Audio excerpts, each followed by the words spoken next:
Panama will have my gratitude and my love forever. There's truly nothing that can compare to what I felt being in such a beautiful part of the world with the stunning biodiversity, the gorgeous artwork everywhere on old buildings, the colors, the breathtaking view of the valley between the mountains, the nature, and a palpable magic in the land and the air that can only be fucking felt through being there to experience it for yourself.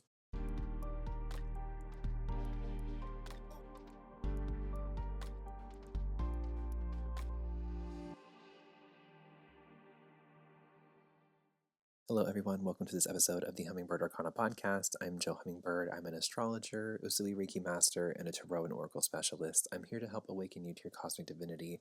And today I have a little bit more of a personal anecdotal episode for you guys. This is the episode that I mentioned that I would be making, and it has been months in the making between recovering from health setbacks, financial setbacks, traveling, the whole nine. This is something that I have talked about and, mentioned, and it is finally here. So this is all about everything that happened while I was in Panama, the process of how I manifested going there, what happened while I was there, and, the process of coming back, what I learned, all the juicy deeds. So if you are interested in hearing everything about my experiences in Panama, the 3 things that Panama taught me in 2 months, then keep on listening to this episode of Hummingbird Arcana.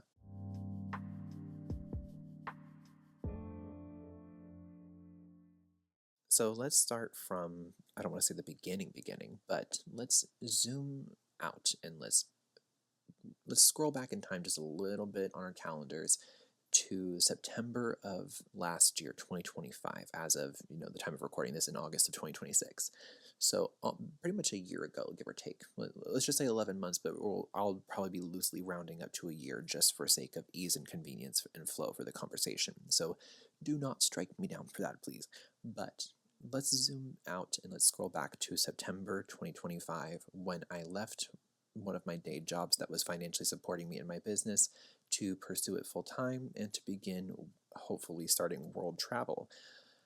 So I didn't expect to go to Panama, even though that's where I ended up going. And this is because of many reasons.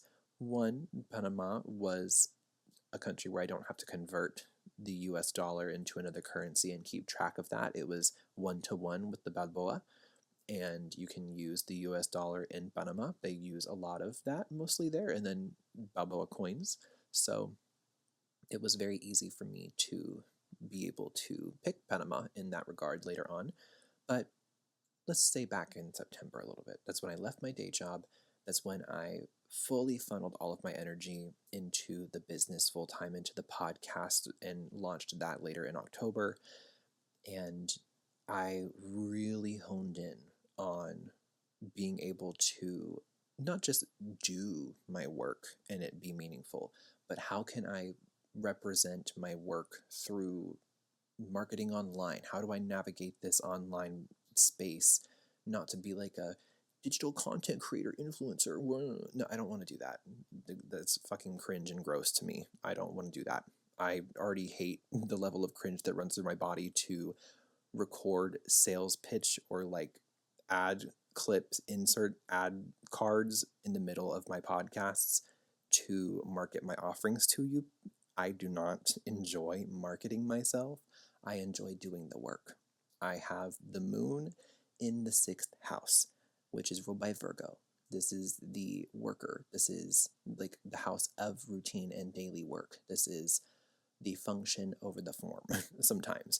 So I love being in service with the work that I do, with my expertise. I don't necessarily love marketing it.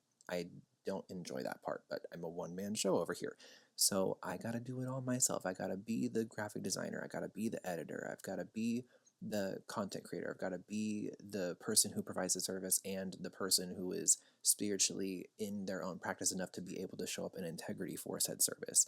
So it's a lot. It's a lot to do as one person, and I truly I commend like so many people who, aside from just being small business owners such as myself, but like who are also entering the content space right now during a time where it is so chaotic and oversaturated online with so many different especially with AI shit going on and them literally grifting off of different influencers to become fake robot influencers that then take away jobs in that market too. So I commend anybody who is pursuing this and devoting their life force energy into it. So I did that in September. I started pouring in, and then I launched the podcast in October. I started getting clients consistently by the end of December, but I had a few scattered throughout November and December. And by New Year's Eve / New Year's time, right after my solar return, that was when things really picked up for me. I saw a 300% increase in revenue. I was like, oh my God, maybe I can get out of the country. Maybe I can actually make this travel dream real. And it's not just me sitting here waiting for something to happen. And then February was a great month too. And by the end of February, I had booked my stay in Panama and my flights and everything. I had put all my stuff in storage. I had shrunken down my life. I've done this kind of a thing before. I did it in 2022 when I was living with a friend at the time, and we were trying to change our lives into a similar thing, and it just didn't end up working out for us in that way at that time, which is totally fine and valid. But then it ended up unfolding for me. But if we go right back to November, when things started slowly getting the ball rolling beyond the podcast, when I started getting consistent clients again, it was like here and there, here's a few in November. By the end of December, things are going really well. At the beginning of November was the Taurus full moon. And under that full moon, I did a ritual with my childhood best friend, who I've also practiced magic with for years. And we have gone through every life experience together. We have done so many things. We have seen each other's eras and been present for them all, have held each other through them all. And we decided that under that full moon in particular was the time, with that Taurus energy tropically, that builder archetype, that resilient earth goddess energy, that Venusian abundant harmonious frequency, that was a beautiful time to work with the energy of manifestation. And we sat in a park under that full moon, did a full-blown manifestation ritual to call in resources and the timeline for ourselves, for our lives to change in that way. And it manifested me this trip to Panama. For her, it manifested her being able to move halfway across the country and fulfill one of her dreams of living in a state that she's always wanted to live in. So it worked for both of us. It just worked differently. And flash forward again to the end of February, I had booked my stay in Panama. And that was, give or take 3-ish months, which I've noticed a theme. That's usually how long my manifestations take to come to fruition. Now, this came to fruition right after the Aquarius new moon annular solar eclipse. That was in February, and it was right before the Virgo full blood moon lunar eclipse that happened at the beginning of March. And my flight out was on March 10th. The eclipse happened on March 3rd.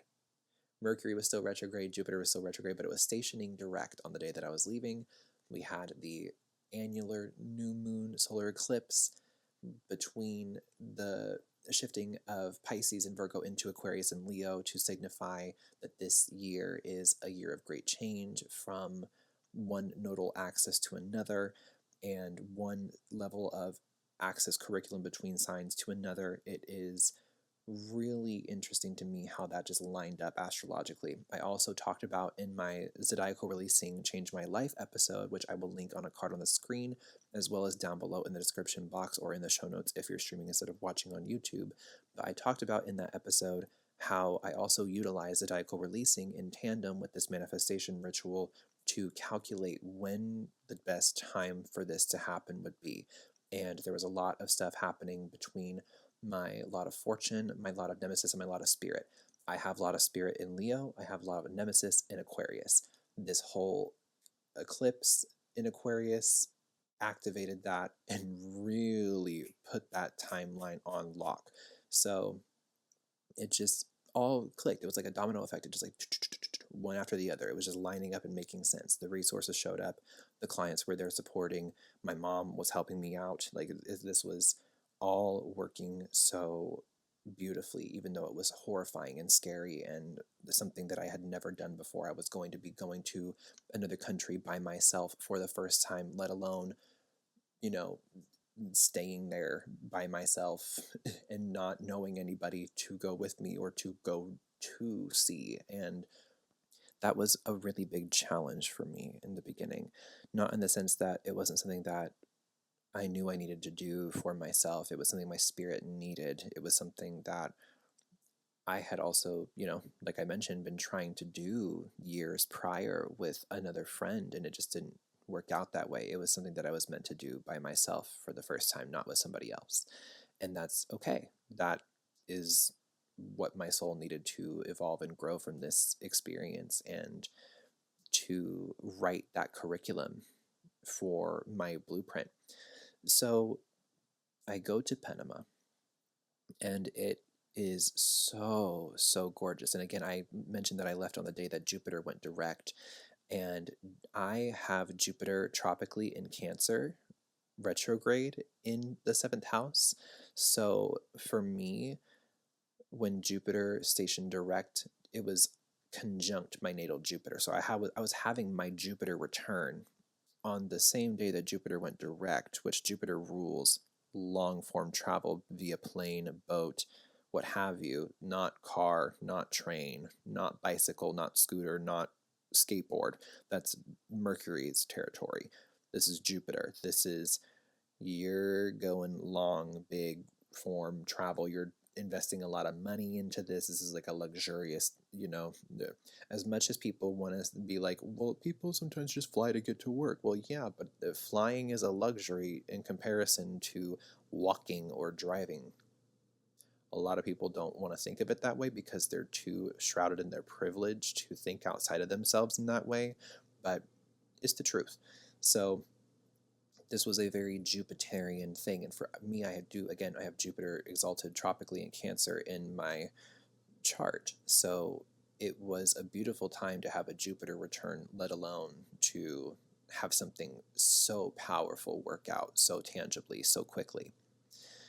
And I left Panama just 2 days before the Taurus new moon that happened earlier in May of this year. So I'm pointing out the astrology of this before we get into the 3 things that Panama taught me, so you can see how divinely synchronized this was, which is why I'm so profoundly shaken to my core, but also grounded and healed and confused, but also clear in everything about the experience from Panama. It was such a needed experience at the depth of my being that I knew that I needed, but once I was there, I didn't know that I needed what I got when I was there. You know what I mean? It was kind of, it's confusing, it's crazy, it's all over the place, it's a little chaotic, it's a little messy here, but hang with me.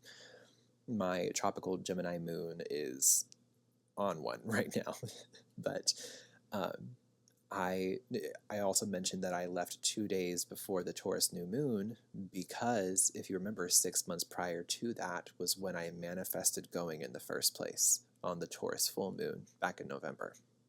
So I hope you can kind of see that correlation right there. It's a very direct one. And Taurus for me is where my Imum Quelli, the IC, is for me, which, if you don't use Placidus, then you'll know that IC can fall in different houses than just the 4th, but if you're using Placidus, then that is the beginner of the 4th house. It is the roots, it's your home experience, it's how you grew up, but it's also the values in which you exude or behave with in the home space. It's not just like, your comfort zone and the things that you like in your home, but it's how do you behave when you're home. I have IC in Taurus by whole sign in the 5th house. And so for me, this was me calling in a place to call home for a time. And that whole 6-month period between the full moon, the illumination of it, the calling it in, and the new moon, the planting seed for something different, you would think that it would have been more beneficial to flip it around, where I would have, left at the new moon to plant the seed for something to work out and then watch the fruition of it by the full moon later on. But I think it had to be the other way around for a reason, where I planted the seed during the full moon so I could actually illuminate the vision of what I wanted before walking in the dark in blind faith. I think I needed to be specific, to have the fears and traumas and limiting beliefs illuminated so that way I could work through them under the energy of the full moon in Taurus, which Taurus is also the ruler of the second house, and that is your sense of self, your material possessions, your value, whether that's your self-value or how you value things, how you value the world, how do you assign value to things, period.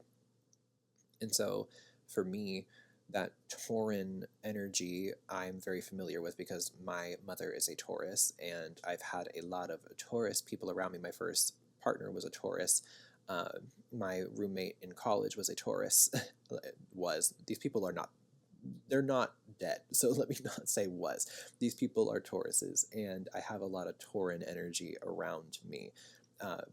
So I'm very familiar with that curriculum, and specifically for me, especially having the IC, the roots in Taurus, that is very fitting. It's very telling, and that is also being the home type energy associated with that, fourth house, stereotypically from a Placidus standpoint. That's something that I was calling in. I was calling in, where can I be at home? Where can I feel at home? Where can I rest and get back into that Venusian Tauran harmony within my physical body, my senses, my value of myself, my self-respect, my self-worth, how I perceive and assign worth to situations or not.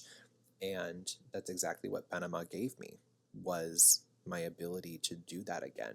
It was my ability to stop outsourcing my worth from people who are committed to either misunderstanding me or don't have all the pieces, or that just aren't in my life anymore, and I can get the closure on it because it's not the roots beneath my feet. They're not watering my roots. So what the fuck do they matter to me right now? God has blessed them on their path, and I hope they heal. I hope they do good things for themselves and other people and the world at large. But that's not what I need to give my energy to. And if you know any Taurus in your life, they are quick to not pay you any mind. If you are annoying them, hindering them, standing in their way, you fuck with the bull, you get the horns. So I digress. I just wanted you to see the astrological connection here between the zodiacal releasing that I talked about, the new moon and full moon portals between Taurus energies, and then the eclipses and the Jupiter return, all of that stuff, the manifestation, everything. So let's dive in to the 3 things that Panama taught me while I was there.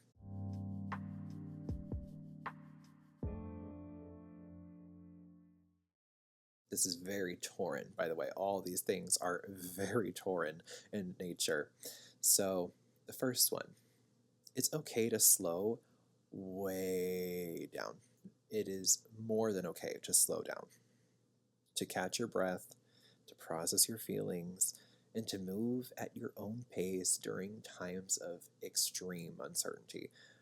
It's realigning to the body's innate rhythm that is always the priority when it comes to Tauran energy, because the body is the vessel, the vehicle for the spirit to move through. And if you want to listen to your spirit and fill in the blank with whatever, your body has to be able to capacitate that. And I learned while in Panama that my body was not capacitating that for me. I was storing trauma in different places in my body psychosomatically. I was operating unconsciously from inner child wounds from my upbringing. And the experiences I had in Panama taught me to slow down, to listen to my body, to listen to those psychosomatic responses or triggers or emotions, sensations, feelings, what have you, again, because as much as you can be spiritually aware on a path for 12 years, fill in the blank with however long or whatever your expertise level is, it doesn't matter. You're still human. You're still prone to your human flaws. You're still prone to making mistakes. You're prone to slip up. You're prone to, as much as making progress as, degressing. So I don't say that to like minimize myself or anyone. I just say that because it's a part of human nature. Good and bad things happen. It's just kind of the balance of the cosmos. This doesn't excuse fucking fascism and bigotry. That's a whole other conversation. We know this is not a safe space for bigots or anybody who's racist, homophobic, transphobic, Zionistic, whatever the fuck. You bitches are not welcome. Get out. Anyways, I digress. This was a time where I could like truly, truly, truly get back to the core principles of what mattered to my body in order for my spirit to actually show up in service in the proper way, not only for myself, but for, my mission, my business, the people in my life, what have you. And part of the experience that really, I don't want to say pushed me over the edge for that, but like part of what really locked it in for me was a health scare that I had while I was in Panama that I had to go to a free clinic for, because the healthcare system works differently there than it does here in the US. I don't remember all the intricacies of how that system worked, but I knew that I couldn't just go anywhere. I had to find a free clinic, and they operated on the basis of preventative medicine rather than diagnostic, because for whatever reason, thanks to colonization probably, it's expensive as fuck to get testing done in Panama in comparison to just providing treatment. So I was prescribed an antibiotic for something that we didn't know if I had or not, and I was worried about it because I'll explain later on what actually we came to find out the reason was behind the health problems, but I suspected it was something a little more concerning and like personal to my health, but it was environmentally based, not from Panama itself, but from the place I was staying, the home I was staying in, the lack of, care to a certain part. But we'll get there. We'll get there. We'll get there. That's not to slander anybody or anything. We'll get there. Your context will be provided for you later on. Keep listening because it goes into the other two things that we'll talk about. But I had to have that health scare to then really kind of shock into my system, hey, have a little more sovereignty with your body and don't fucking ignore it because you're having this business or this trip or these fears or these experiences or this closure or the lack thereof or these traumas or what have you. You need to put your shit aside, dude. For the lack of a better term, not to be dismissive of myself or spiritually bypass things or the validity of my emotions or what have you. It's just a matter of my divine masculine kicked in to protect my divine feminine, saying, hey, if you don't start making your body the number one priority instead of the creativity and your feelings, which are wonderful and great, they need to be balanced with your body. And if you don't, you're going to fucking fall apart. So here's a little scare for you to kind of get back into shape. So not like in the shape of like going to the gym, working out, like not that kind of shape. That's not what I mean contextually. I mean like get back into like functioning from a different state and making sure that my body is the number one priority regardless of what the circumstance is, which then of course leads into what happened when I came back, but we'll talk about that later. Stepping into the second thing that Panama taught me while I was there is that it can be lonely at times when you're pursuing a dream of yours or the life of your dreams while being entirely by yourself in another country, 3,000 miles away from your home, but still somehow being comfortable in your own company. And that is a blessing. Oh my goddess. Holy shit. When I tell you, I have been an extroverted introvert my whole life, like an ambivert, I guess you could say, but I have unconsciously assigned myself to be an extrovert for most of my life because I thought that if I got the validity or the validation from other people, and if I sought energy from them to validate my existence, then I would be a better person, which was not true. It was draining. It was mentally, emotionally, spiritually, psychologically, all the leaves exhausting. And I, over the last, I want to say 4 years, maybe 4.5. I don't want to overshoot it, but I'll just say 4-ish years to play it safe. I've realized that I'm a lot more introverted than I was giving myself the room to be, because I was so busy just outsourcing my validity, or the validity of my existence, through other people and how they were responding to my existence, and that being my gauge for my self-worth. And Panama really, really taught me how to enjoy my own company, because again, like, I had never been to another country before, let alone been to another country by myself. I had solo traveled across the country before on flights, and driving across the country before. Like, at one point I was homeless, living out of my car in Colorado, and I was by myself doing that, of course, but that isn't the same thing as traveling to another country with money and like a dream and your business working, like the almost the exact 180 opposite of that. So it was very, very scary to do, but I was so called to do it, and I knew I needed to. And when I got there, it taught me how to enjoy my own company. There was no noise. There was nobody's life that I was encroaching upon with my existence. There was no noisy neighbors. There was no loud honking horns outside of my window, because I live in a big busy city, of course, because it's Panama. There was a lot of reggaeton being blasted everywhere all the time, but it wasn't like an obnoxious level. It was like, oh, this feels right. This feels like I'm immersed in another place that I'm supposed to be. Even if like, I'm not like the hugest fan of reggaeton. I enjoy it, I appreciate it, but I also, some of reggaeton is a little bit naughty. I'm a naughty person myself. I don't care about like talking about sex and crazy shit. I just, I try to keep that out of this podcast, because I don't want that to be the focus here. Just like, you know, explicit content, that's not usually what I try to gear myself towards, even though I do curse like a sailor.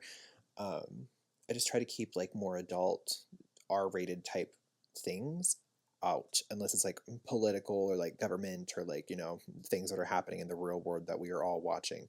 But I digress. To an extent, there I have an appreciation for like the carefree, the tranquilo lifestyle vibes, everything like that, but I don't appreciate the over sexualization and objectification of women, because I am a feminist and I was raised by a single mom. I was raised by mostly women, and all of my friends are women. The best people I know in my life are women. So even if it's like well intended, whatever, I don't care. I don't have the empathy or sympathy or room to entertain when people are utilizing women as an object to project their sexual desire onto for the sake of making money in music. I don't appreciate that. It's different if you're talking about appreciating the beauty of a woman and you're uplifting her and you're trying to, like, make her this goddess and make her feel beautiful. It's different if you're doing that versus just talking about how you want to use her as an object of your sexual pleasure. So that's not to dismiss reggaeton culturally. That's not me being as a gringo being like, reggaeton is just all sex. No, it's not. If you listen and you pay attention to the words, it's not. But I don't appreciate how like some of the mainstream stuff that gets pushed a lot is focused in that territory. But I digress. I loved hearing so many different new songs that I hadn't heard before, because reggaeton isn't that popular in the States unless you're like closer to, like, I want to say like Florida and like San Antonio, El Paso, Houston, that kind of area. And I'm in Texas, but I'm not in those areas. And I hear a lot more like norteñas music around here because there's a lot more of a Mexicano community around in the area that I'm from. This is like obviously Texas, like Tex-Mex kind of area. This used to be fucking Mexico before it was colonized. Hello. So, this is a very nuanced conversation, but I digress. I loved being in Panama and getting to be in my own company on my own time, go to the store when I need to, talk to people if I want to or not, cook when I want to cook, wake up when I want to wake up, work when I want to work, and it just being on my own biological rhythm. And it also, those experiences, not only did they give me a lot more autonomy and ability to take care of myself more than I thought I had the capacity to, it was a time where I got to really make friends with my inner child again, to be able to look at the things that were wounding and upsetting that little version of me that were then hindering my choices as an adult in my current life. And being by myself, away from everything that I knew, away from all forms of comfort beyond knowing how to survive, essentially, was really what I needed to get back in touch with that part of me that is so curious and wondrous and hopeful about my own self, my own life, what I want for my future, even in the face of adversity, even in the face of trauma, even in the face of really dense emotions or life experiences that are confusing and icky and hard to move through. So that's the second thing that Panama taught me. But the third is that celebrating your resilience while facing adversity is an alchemical superpower. So this is going to be a little bit of a loaded one. Hear me out, because if you don't listen with your heart here and you're just listening from your mind or from your trauma, then you will not hear what I am saying. You will not hear the medicine and the message of what I am sharing, of what I experienced, of what other people have experienced similarly.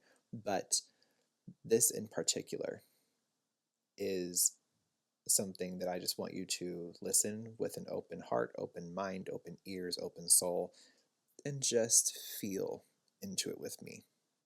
Do not react, do not respond, just be. So let's go. Life is full of dichotomy, and it's polarizing as shit. So holding space to honor the density of both is how you unlock the superpower of alchemy.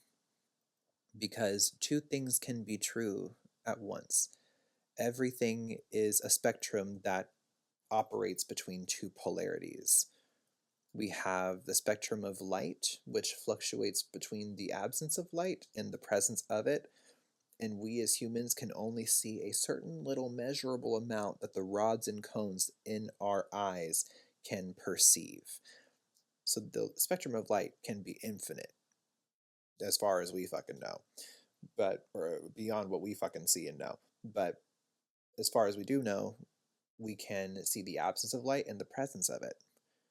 Those are two opposite things, but they exist on the same spectrum of energy being transmitted into a certain form. So energy being a frequency, an electromagnetic frequency, a wavelength of energy, Einstein says this, that it cannot be created or destroyed, only transformed in nature. So the darkness is the light, and the light is the darkness. It's the yin and yang. It's the little dot of white inside of the black sliver and the little dot of black inside of the white sliver that create a unified whole circular being. It's that same concept. And this sounds super new agey, this sounds super spiritually bypassy, but I promise you it's not. Keep hanging with me. We're getting there, I promise. So when you're going through the densest of life experiences that you've experienced thus far, it's not about, oh my God, well, I have to appreciate this because if I don't, then I can't alchemize it. No, no, don't bypass your shit. Don't love and light your way out of it. Don't colonize your way out of that. Don't do that to yourself. And don't perpetuate that unconsciously for anybody else either. Check yourself. This is about honoring the density of it. Feel that fucking emotion. Go throw a tantrum by punching your pillow, or throwing a stuffed animal across the room, or locking your phone, and or like typing out on the notes app all of your raw, unfiltered feelings about how you're experiencing life and what you're going through. Honor the density of the struggle. Honor the density of your experiences. Honor the density of your situations. Because if you don't, you cannot alchemize them. You cannot suppress that forever and it not have a consequence, my love. That's what trauma does in the body. If you suppress it, then it becomes something that you repress, and then that becomes a dis-ease, a sense of not feeling easeful, and that creates a disease, because it's what that then actually etymologically means, and then it will affect your health. It'll affect whether that's mental, spiritual, or physical. It'll get you somewhere. And if you're really not paying attention and not honoring your density, not doing your shadow work, not moving through your shit, it will be all three. I'm speaking from experience. So honor the density of your struggle, because you can only appreciate the brightness of the light from the places of which you have experienced the deepest of darkness. The goodness becomes so much more good when you've experienced the worst of the worst. So that's not to say when you're in your shit, or when life is shitting on you, rather, that you're supposed to just suck it up, put a smile on your face, and say thank you. You don't have to smile through it. You don't have to say thank you yet. But you can thank yourself for being there to support you through holding space for that denser emotion. And if you can't do it alone, don't do it alone. If you have to do it alone, honor that struggle. Honor that frustration. Honor that anger, that sadness, that grief, that potential loneliness and isolation you may feel. I know I've felt that shit. Because like I talked about in point number 2, I was outsourcing my sense of self-worth into how I was being perceived by other people. And if their perception of me was good, then I valued myself. And if they didn't perceive me well, then I wasn't valuing myself.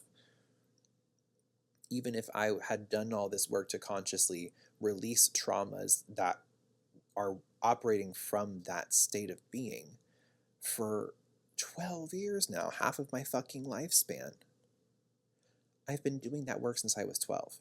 But that doesn't mean that I have to, or that doesn't mean that once you do it, that you get to not do it anymore. It's a one and done and you're fixed forever. It's a continual process, because that spectrum is going to continue to expand.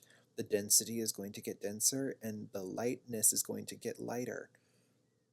So honor both. You don't have to sit there and spiritually bypass it and say thank you and take it up the ass like a bitch. You don't have to sit there and, gaslight yourself into believing that everything bad happening to you is secretly good. It's probably not. But that doesn't mean it's not teaching you about yourself and your self-worth and your ability to set boundaries, or your ability to hold space for yourself and become your own best friend or your own guide on your journey. We are spirit in a human body. We are that same electromagnetic frequency, that universal consciousness that exists both in the light and the dark all at once, experiencing itself. We are all spirit, helping guide each other back to wholeness. Whether or not we feel whole from that journey in the moment or not. So if you're in an extremely dense experience, which I'm sure you are listening to this in the current state of the world, wherever you are, wherever you're listening, whatever is going on where you are, when you're going through this shit, do not throw in the towel, because you don't feel good. And don't gaslight yourself into feeling good to where it makes you want to throw in the towel over and over again. If you feel like throwing in the towel, honor that.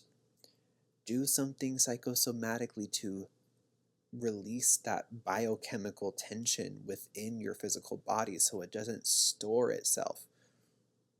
The Body Keeps the Score. It's a great book. Y'all should check that out. But I digress. So let's talk about a couple of the things that really, really integrated for me.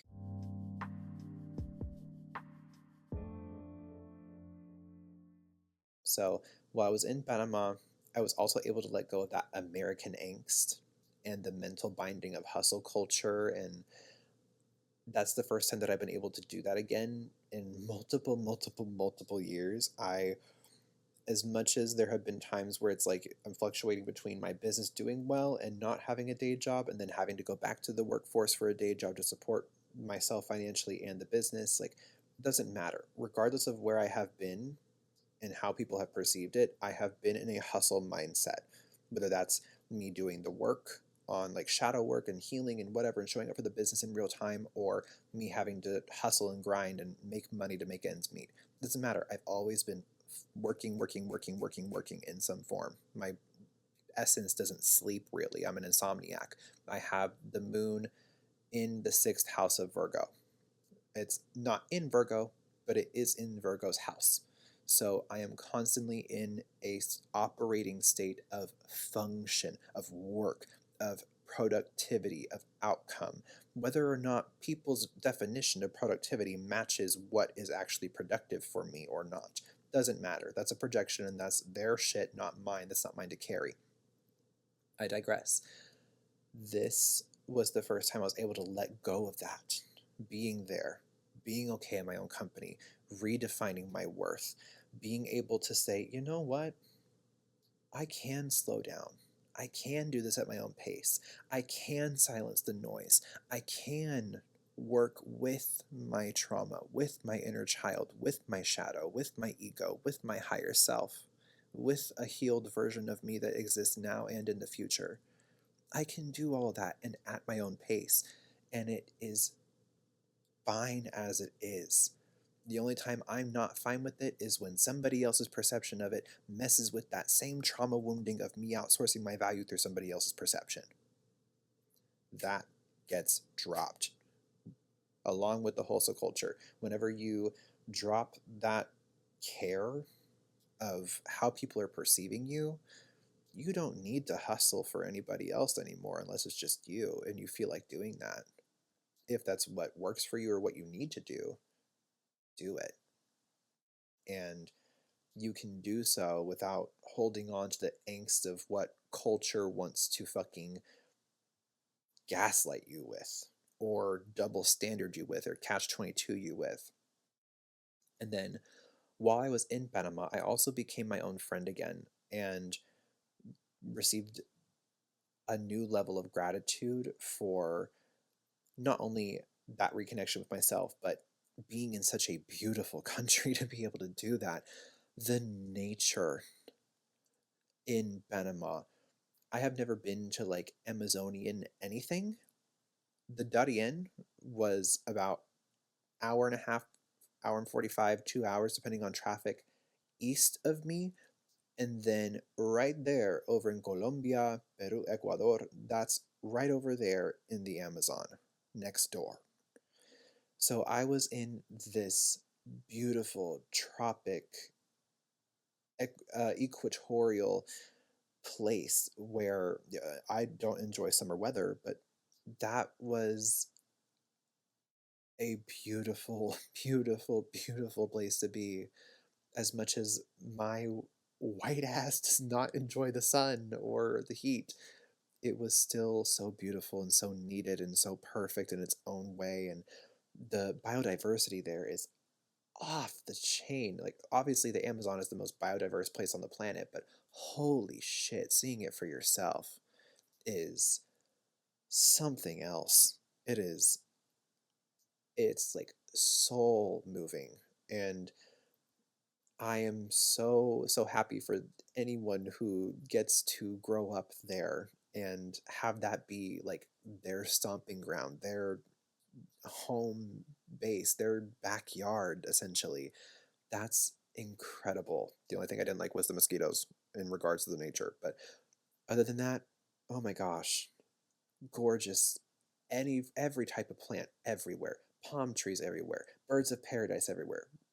Pineapple trees everywhere. Banana trees everywhere.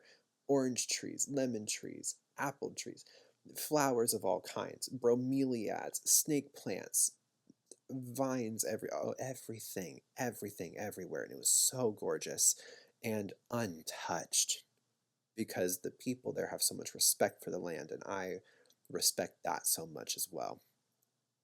And then I got to reintroduce myself. This is kind of, I don't know if this is, the most healthy thing, probably not, but I got to reintroduce myself to wine in a healthy way because there has been so much alcoholism in my family that I had been so scared for so many years of my fucking life to be leaning into that as any form of a substance, unconsciously or consciously, that I only ever drank socially, where it was like I will have one, maybe two glasses of wine with a friend, and that's it. Or like a margarita and we're splitting it. Like that kind of level scared.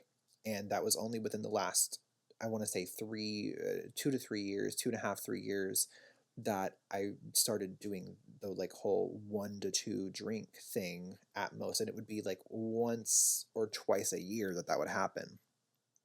And then being in Panama, I noticed when I was grocery shopping that all the wine was so inexpensive. And I was like, that can't be good if it's that cheap. But then I was noticing it was from France and Spain and all of these other countries that are like very well renowned for great quality wine. And it was like less than $10 for a bottle, a full bottle. When here in the States, it would be, 15, 17, 20, $24 for the same bottle. I was mind blown. So I was like, hell yeah, I'll try some of this. Even if I don't like it, if I don't like how I feel, I'm not going to have a problem with not touching that again because I haven't touched it for so fucking long and I barely do. And I got to try a French wine for the first time for like $7. And it was exquisite. It was delicious. And it was so worth it to me. I was like, oh, I can enjoy like the taste of this. It isn't just like a something I do with friends every now and then. This is a weird experience, and I'm not feeling afraid of how being a little bit tipsy or like a little bit, like under the influence of wine or any like I hadn't really had that relationship to alcohol before where it felt safe. It felt different. It felt non-threatening. It felt like it wasn't digging at my trauma. It wasn't bringing up all the pain from the alcoholism, specifically from my father.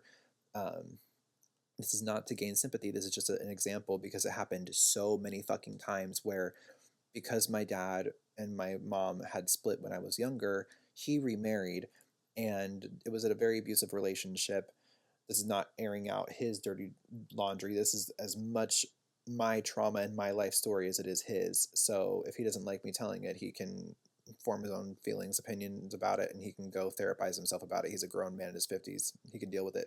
But he would utilize my birthdays as times to take me out somewhere to have fun, but as long as he could sneak drinks behind my back and get wasted in my presence without getting in trouble with his wife. And he would be drunk with my mom even when they were married. He would be drinking a shit ton and coming home and be very verbally abusive. He was never physically violent ever, goddess bless, but he was very manipulative and secretive and verbally abusive when he would be drinking. And he would use me as a gateway to drink, or as like a permission to himself to drink because he wanted to let loose around his kid. when I would be begging him not to. So as you can see, there's a lot of trauma and a lot of memory. This would happen at like, I would be like 10, 11, 12, 13. And those are 4 birthdays vividly that I remember this happening at, where I was like, you better not fucking do this next year. And then he would. So my relationship to alcohol was very, very traumatic, and I didn't want to partake in it. I didn't want to do it unless there was people around that I could socially gauge myself with in case something stupid fucking happened, but I never let myself get stupid. Do you see my point? So when I am in a new country by myself and I see this very inexpensive wine and I get to celebrate myself for doing something that I had wanted to do for 4 years prior to it, and let alone I'm doing it by myself for the first time ever, yeah, I'm going to buy the French wine and fucking drink it, celebrate myself. I don't need to justify that to anybody other than to my trauma, which wasn't being triggered. So I got closure on that. I got to be able to taste wine and not think about the trauma that my father instilled in me of alcohol being a tool for him to get fucked up in my presence because he couldn't do it anywhere else without getting in trouble. So I'm not condoning drinking a bunch, but I have been able to reintroduce wine into my life. I'm not a heavy liquor drinker. I don't enjoy that. I really enjoy a glass of wine. I love a sparkling rosé. I love a prosecco. I love a cava. I love just, a Riesling or a plain rosé even.